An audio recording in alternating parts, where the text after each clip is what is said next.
Hello दोस्तों, Prince, Ranjana और mom का जो चैनल था जिसे लोग बहुत ही इंजॉय कर करके देखते थे और उनकी लाइफ में कंट्रोवर्सी और ड्रामा सस्पेंस से भर चुका है। जी हाँ दोस्तों, जो प्रिंस पहले अपने भाई के और भाभी के पक्ष ने लेकर के अपनी भाभी को हमेशा मनीषा को गलत बोलता था और अपनी माँ का पक्ष लेता था, अपने को हमेशा अपनी माँ की परछाई बोलता था। आज वही बेटा अपनी माँ को छोड़ के चला गया अपनी पत्नी के साथ। यही था रीज़न कि बहुत ज़्यादा हमारे साथ गलत हो रहा था, कोई हमें समझ नहीं रहा था और हमें बार बार गाली दिया जा रहा था। ये सब कुछ मेरे पत्नी के मुझे अगर कोई कुछ बोल दे तो मैं अपने ऊपर सहन भी कर लूँगा, लेकिन मेरे पत्नी के साथ अगर कोई गलत बोले तो मैं उसे बर्दाश्त नहीं कर लूँगा।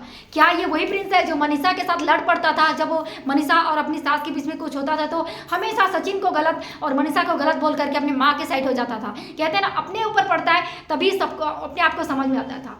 उनके चैनल प्रिंस राज जब जहाँ तक पहुँचा है, 5 लाख का सब्सक्राइबर इनका होने वाला है, कहीं ना कहीं उनकी माँ का हाथ रहा है। कहते हैं एक सफल बेटा के पीछे माँ का ही हाथ होता है, लेकिन उस माँ को आज वो पहचाना भूल गया। माँ ने अगर थोड़ा सा डांट फटकार दिया अपने बेटे को सीधे लाइन लाने के लिए, हो सकता है ये थोड़े से नादान थे, जिम्मेदार नहीं थे। शादी के बाद ये थोड़े से बदल गए हैं। अपनी पत्नी के साथ अगर सासू माँ थोड़ा सा बात कर ले, कुछ सुना दे कि बच्चे ऐसे ऐसे किचन को संभालना चाहिए, ऐसे घर को संभालना चाहिए, तो बात कहीं ना कहीं प्रिंस को चुप जाती है। और प्रिंस जो अपने मुंह से जबान से जो कुछ भी बोलता है वो रंजना की आवाज़ पीछे से उसके बोल रही होती है, जो बात वो प्रिंस को बोलता है। तो कहीं ना कहीं रंजना के इशारों में प्रिंस नाचते हुए नजर आ रहे हैं। तो तब कहाँ थे प्रिंस जब सचिन मनीषा अपनी पत्नी का पक्ष लेते थे? तो आपको तो सचिन बहुत ही गलत लगता था, मनीषा बहुत ही गलत लगती है। तो कहीं ना कहीं आप आज कहीं ना कहीं सचिन की जगह पर आकर के खड़े हो गए हैं। कहते ना, अपने ऊपर आता है तभी खुद को पता चलता है। तो माँ कभी भी गलत नहीं होती, माँ कभी भी दोनों बच्चों में अंतर नहीं करती। कल जो मनीषा को बात मम्मी जी समझा रही थी, आज रंजना को भी वही बात समझा रहे। इनके घर की बहू है ना फ्रेंड्स, कभी बता कर नहीं जाती, अचानक से तैयार हो जाती है कहीं 15 दिन 20 दिन के जाने के लिए और अचानक से पैर छू लेते कि हम लोग जा रहे हैं। तो बहुत ही गलत परवरिश है, ये बहुत गलत है। आपको सासू माँ को पहले बताना चाहिए, वो भी खुश होकर आपको आशीर्वाद देगी। तो बहुत गलत कर रहे हैं कि आप पहले बिना पूछे आप उनसे जाएंगे। तो ऐसे में घर टूटने में देर नहीं लगती, ऐसे में मन मुटाव होने लगा। बहुत ही खटपट चल रहा था इनकी फैमिली में, शुरुआती में दिनों में देखे जाते थे, इसलिए बीच में प्रिंस भी वीडियो नहीं बना रहा था। इनका जो ब्लॉग रहता है प्रिंस का, बस हेलो हाय फ्रेंड्स बस हो गया। बीच में साड़ी ब्लाउज, साड़ी का कलेक्शन, जूड़ियों का कलेक्शन, मम्मी की इनकी बहुत सपोर्ट रहता था। ब्लॉग में खाना बनाना, रेसिपी, ये सब कुछ दिखाती थी। प्रिंस लास्ट में ब्लॉग को एंड करते हुए दिखाई देते थे। तो इनका चैनल जो जहाँ तक पहुँचा है, कहीं ना कहीं मम्मी का हाथ रहा, इसी वजह से यहाँ तक पहुँचा है। और एडिटिंग में तो ये करते भी थे, मानते हैं, लेकिन जिनका इनकी मम्मी जी जो कंटेंट लेकर के आती थी सचिन मणि के साथ, जिनका कंट्रोवर्सी रहता था वही रहता था। और मनीषा का, रंजना का खाना बनाने ये सब कुछ प्रिंस का बहुत ही कम तो रहता था, बस ये स्टार्टिंग का हेलो है। इसकी वजह से मैंने पहले भी वीडियो बनाता, इसी वजह यही बात मेरी इनको चुप गई थी।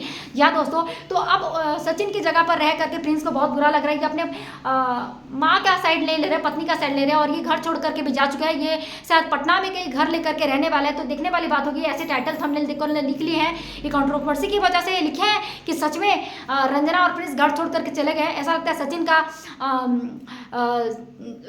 रास्ता देख करके वो भी ऐसे ऐसे चलने लगे। लेकिन सचिन का घर छोड़ने का रीज़न कुछ और था, उनकी सर्विस है, जॉब है, उनको मनीषा को पढ़ाना था, इसी वजह से उन्होंने घर छोड़ा था। सचिन के घर छोड़ने का रीज़न और प्रिंस के घर छोड़ने के रीज़न में दोनों डिफरेंस है।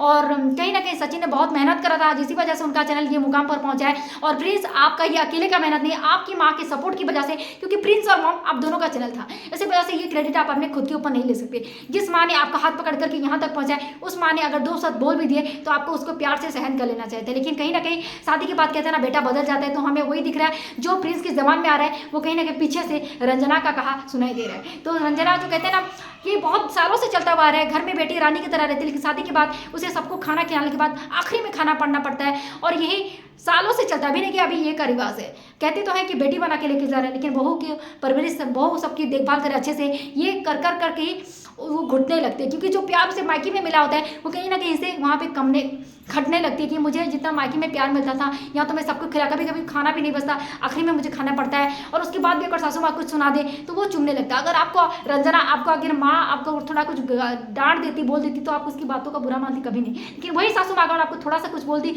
तो आप प्रिंस को लेकर के कहीं और चले गए। तो ये पति का फर्क रहता है कि माँ बेटे में दूरी बनाने की कोशिश ना करें, कि पत्नी के हाथ में रहता है। तो रंजना आपके हाथों में, आप माँ बेटे को अलग दूर रह करके जाएंगी, दोनों को फिर से एक करेंगी। तो आपको क्या लगता है ऑडियंस? अभी तो कंफर्म नहीं है प्रिंस पटना में रहने वाले कि नहीं। अगर रहने वाले हैं तो बवाल हो जाएगा, कंट्रोवर्सी तो चल ही रहा है। तो माँ बिल्कुल अकेली रह जाएगी, तो दोनों बेटा घर से दूर, तो माँ क्या ही करेगी। तो बस माँ अपना दुखड़ा अपने चैनल में रो रही है, तो मुझे अच्छा नहीं लग रहा। कोई भी माँ का अगर रोए तो बेटे के लिए अच्छा नहीं रहता माँ का रोना। तो आपको क्या लगता है ऑडियंस, इनका कंट्रोवर्सी कहाँ हद तक जाएगी? बहुत लेवल तक इनका कंट्रोवर्सी जाता रहता है, चलता रहता है। तो प्लीज कंट्रोवर्सी और ये सब कुछ देखना पसंद करते हैं तो हमारे चैनल को प्लीज लाइक और सब्सक्राइब करेगा, क्योंकि हमारे चैनल में सारे ब्लॉगिंग चैनल के जबरदस्त रिएक्शन आपको यहाँ देखने को मिलेंगे। Thank you so much, love you all.